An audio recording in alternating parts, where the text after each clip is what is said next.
Boa noite, internauta. Prazer é nosso estar aqui conversando com vocês. Agradeço o seu tempo de estar aí me assistindo. Espero que eu tenha a oportunidade de responder a sua pergunta. O assunto hoje é extremamente sério, é uma epidemia mundial. O Brasil está nessa parte, os Estados Unidos principalmente, é de onde eu vou usar a maior parte da estatística que tem lá. Nós vamos conversar sobre uma nova doença, que a Organização Mundial de Saúde chamou de diabesidade.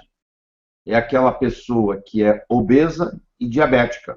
Diabesidade. Diabetes e obesidade. Então, é a doença que mais cresce no mundo, a diabesidade. E, além do problema médico per se, isso causa um problema econômico enorme nos países. E eu vou mostrar para você aqui que a diabesidade é uma doença curável. Só que não se cura com remédio, porque ela é uma doença nutricional. Ela é devida à nossa nutrição. Nos últimos 20 mil anos, os cientistas detectaram que não houve nenhuma mudança no nosso genoma, no nosso DNA. Mas houve uma grande mudança na alimentação. E, com isso, advém uma série de doenças. Uma delas sendo a diabesidade. A obesidade mais o diabetes. O Brasil, 40% dos brasileiros adultos têm sobrepeso. Pesam mais do que deveriam. O índice de massa corpórea, que nós vamos discutir em detalhes depois, é acima de 25, mostrando que 40% dos brasileiros são sobrepeso, estão acima do peso. Mas eu gostaria de começar com uma metáfora. Você sabe que a Terra gira em volta dela mesma. A circunferência do Equador é em torno de 40 mil quilômetros. A cada 24 horas, a Terra faz um giro. Ela está mais ou menos numa velocidade de 1.675 quilômetros por hora. Além disso, ela roda em volta do Sol, é o chamado movimento de translação. Ela faz isso em 365 dias e 6 horas, a uma velocidade de 107 mil quilômetros por hora. Sem contar que a galáxia láctea, onde nós vivemos, onde está o sistema solar, ela se desloca a uma velocidade de mais ou menos 810 mil quilômetros por hora. Então, se você somar isso tudo, nós estamos a mais de 918 mil quilômetros em velocidade, girando no espaço. Mas você tem a percepção que você está parado, não é verdade? Apesar de você estar indo numa velocidade de quase 1 milhão de quilômetros por hora. Tá? Você tem a sensação que você está parado. Isso chama percepção. A percepção é que nós estamos parados. Nós ainda não nos demos conta, não estamos percebendo que o sistema nutricional nos ensinado nos últimos 40, 50 anos está nos levando à doença. E isso precisa ser reestruturado. Então, essa aula aqui, ela vai mais ou menos na contramão do que você está acostumado a escutar. Porque a alimentação que é indicada aí não está funcionando.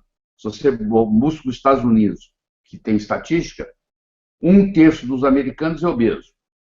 1/3 dos americanos tem sobrepeso. Então, só 1/3 dos americanos são, desse ponto de vista, saudáveis. 25% das pessoas americanas entre 65 e 74 anos são diabéticos. 25% dos adolescentes americanos obesos são diabéticos. Então, o que está acontecendo? O que está acontecendo é que, com a alimentação errada que nós temos, isso criou um problema, e esse problema está cada vez mais volumoso, e a esperança errada é de que isso vai poder resolver com remédio. Porque você que é diabético, você está na expectativa de que o desenvolvimento científico médico vai trazer um remédio que você vai tomar uma pílula e está resolvido o seu problema. E não é assim. Por outro lado, você que é diabético, se você cair a ficha para você, se você tiver a percepção de que é um problema nutricional e você mudar a sua nutrição, você cura o seu diabetes. Eles fizeram um estudo na Austrália, Eles pegaram um grupo de aborígenas, que são os índios da Austrália, são chamados aborígenas, pegaram descendentes de aborígenas, que moravam na periferia de Sydney, na Austrália. Pegaram um grupo desses aborígenas, levaram eles de volta para a floresta, e por 3 semanas, 21 dias, eles tinham que comer a comida dos seus ancestrais. Comida de índio não tem açúcar. Isso não existe. Então, eles foram obrigados a comer sem açúcar, sem carboidrato, o que os ancestrais comiam, que ainda se encontra nas florestas da Austrália, pessoas ingerindo comida que ingeriam há 20 mil anos atrás. E em 3 semanas, a glicemia desses indivíduos, ou seja, a glicose no sangue, normalizou. Boa notícia para você, né? Agora, se você quer resolver isso no seu caso, você tem que se propor a mudar a sua alimentação. Você vai aprender aqui comigo, você tem que diminuir substancialmente a ingesta de carboidratos. Mas antes de chegar lá, nós vamos gostaria de conversar um pouquinho com você sobre como tudo isso acontece.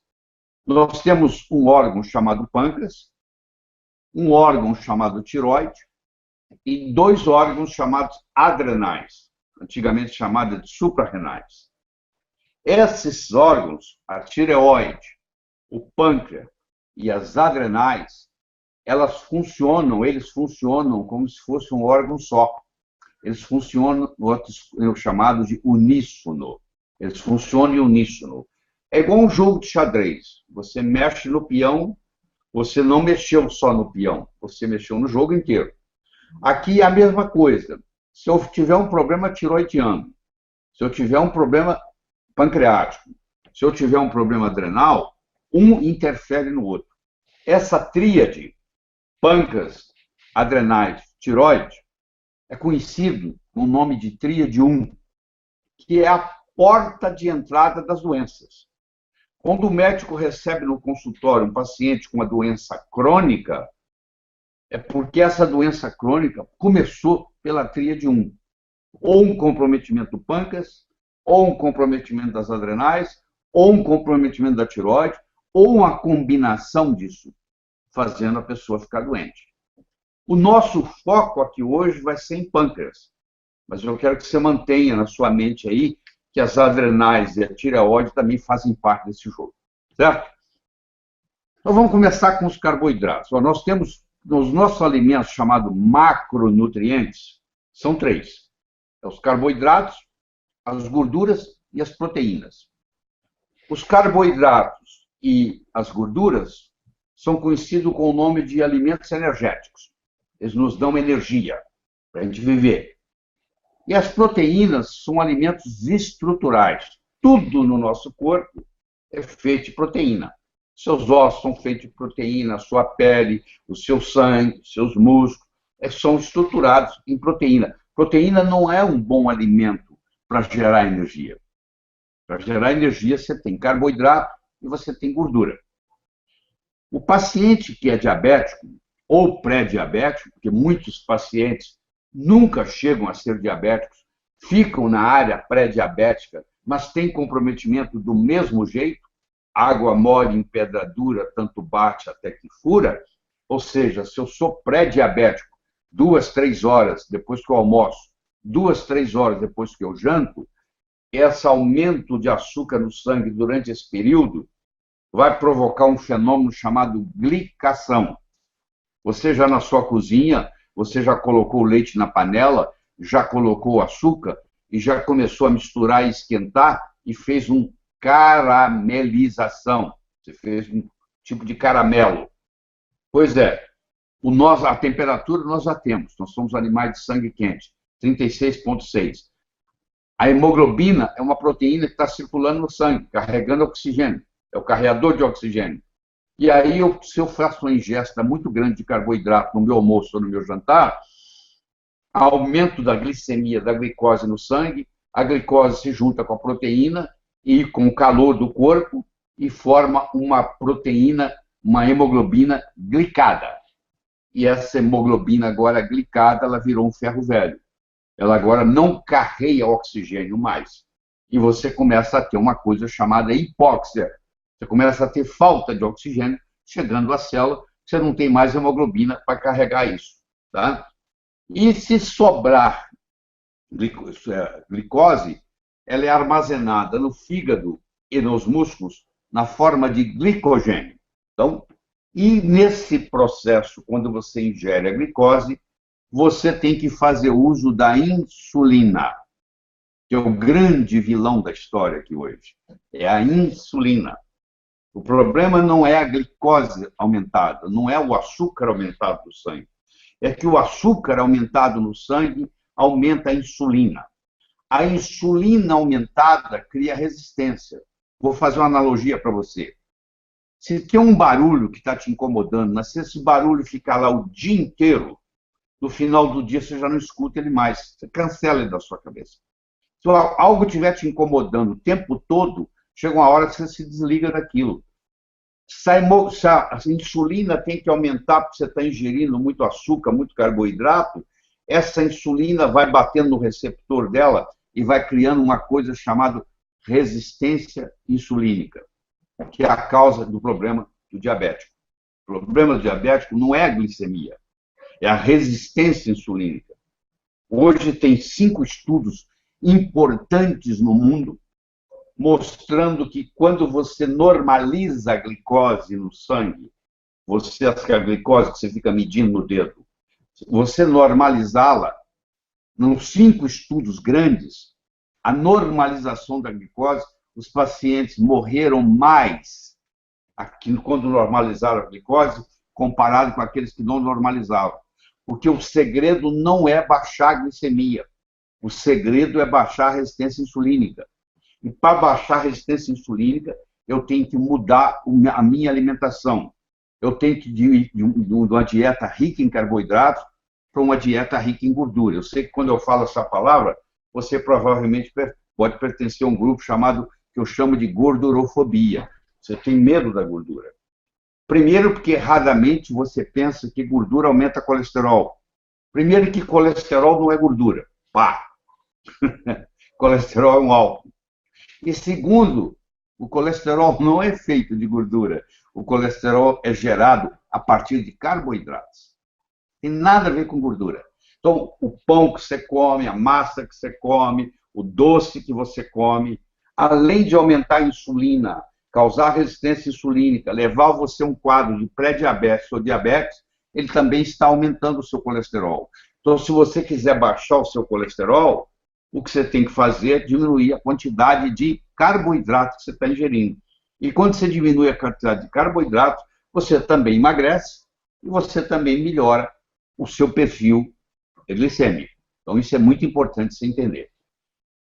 Hoje, a insulina, você pode medir ela de manhã, o ideal ela está abaixo de 5, o normal, o ideal é de 2 a 5, apesar do exame de laboratório falar 23, o ideal ela está abaixo de 5. Quanto mais baixa ela tiver, até 2, é o ideal. Para baixo de 2 já não é ideal. Você deve conhecer pessoas extremamente magras, que comem o que querem e não engordam. Muitas dessas pessoas têm o contrário, elas têm deficiência de insulina. Elas nasceram geneticamente com um gene que diminui a produção de insulina. Então, elas têm insulina de menos. E quem tem insulina de menos não consegue engordar.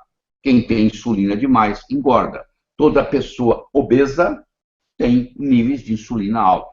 A insulina é um hormônio lipogênico. Ele engorda. Tá? Então, você tem a insulina basal, chamada basal, que você mede na parte da manhã, em jejum, depois de 8 horas, não é depois de 12. Muita gente faz o exame errado de sangue, porque a glicose e a insulina tem que ser medido com 8 horas de jejum. Se você mede com 12 horas de jejum, o resultado já não é válido, porque é claro que você vai passando mais tempo sem comer, a glicose vai baixando, e você pode pensar que a sua glicose está normal, e na realidade você ficou 12 horas sem comer. Então, isso aí é uma glicemia de 12 horas, não é uma glicemia de 8 horas. E todos os parâmetros fornecidos pelo médico para você são de uma glicemia de 8 horas. Então, a próxima vez que você for medir a sua glicose no sangue e a sua insulina no sangue, você tem que fazê-lo, levando em consideração 8 horas.